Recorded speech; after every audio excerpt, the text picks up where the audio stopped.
want to talk about a small habit that can make a big difference in your teacher life. I'm Julie Hasson, professor, researcher, and resilience trainer, and today I want to talk about stopping to check in instead of just pushing through.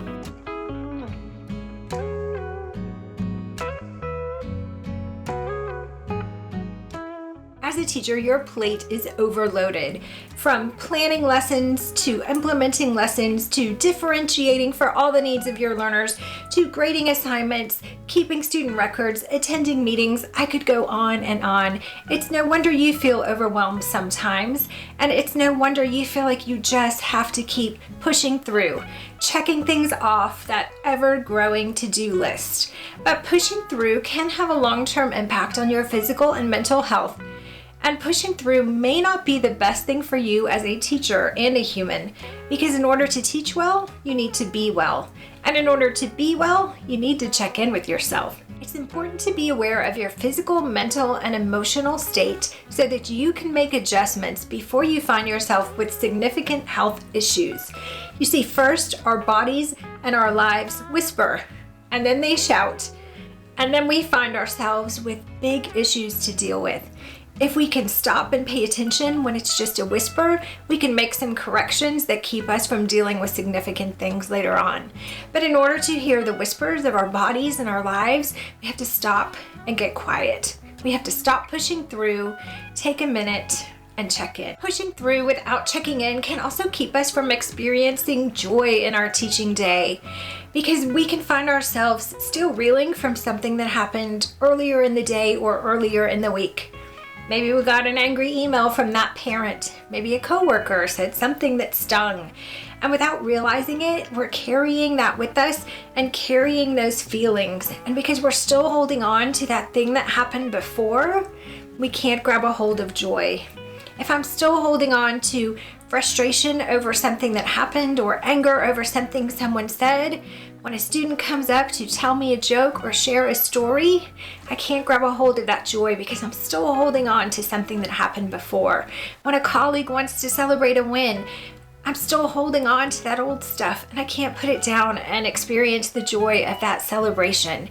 So stopping to check in helps us release some of the things that are weighing us down so that we can grab a hold of the joy in our teaching day. Stopping to check in can also help us avoid some regrettable situations, because when we're stressed out or tired or angry or we haven't had our basic needs met, we're more likely to do or say something we regret later.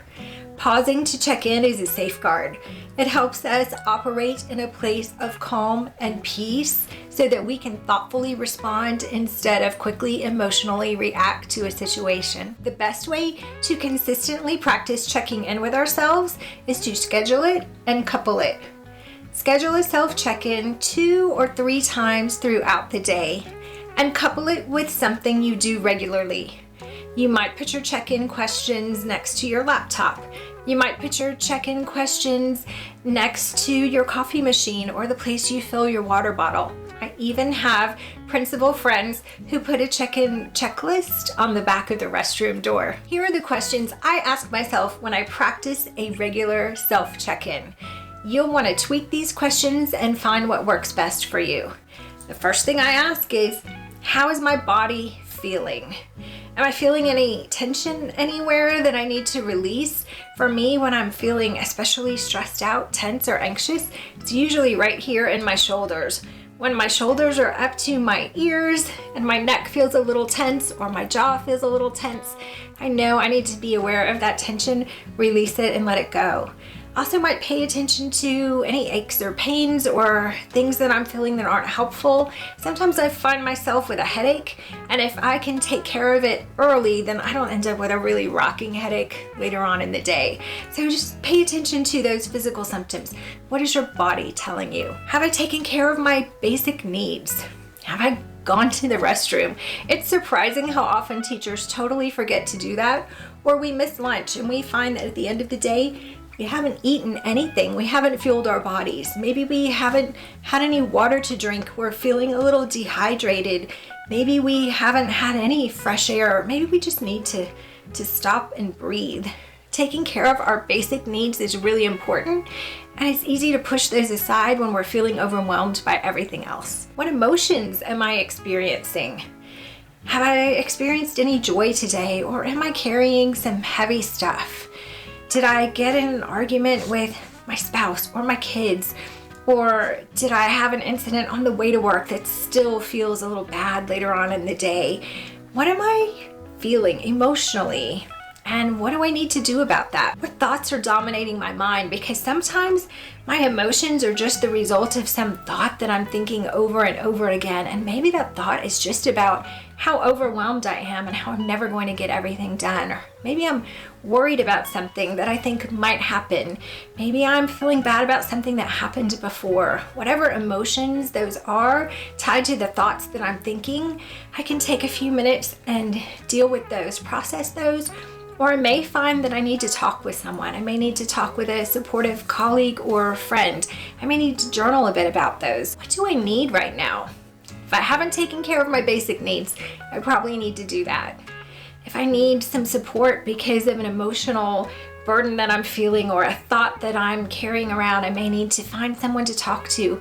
I may need to do something that I know makes me feel better. Pull out the pictures of my pups on my phone, or think about some great things that happened this day or this week, or pull out those cards that I save in a box from former students and families that always make me feel better. Take a little walk, get some fresh air.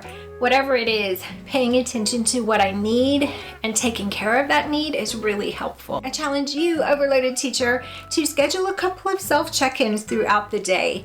It can help you adjust and come back to a better place. It can help you proactively prevent some things that may cause you trouble later on. You need to check in with yourself because in order to teach well, you need to be well, but also because you deserve to be healthy and happy and find joy and satisfaction in your work. For even more strategies to keep your battery charged, check out teacherrecharge.com.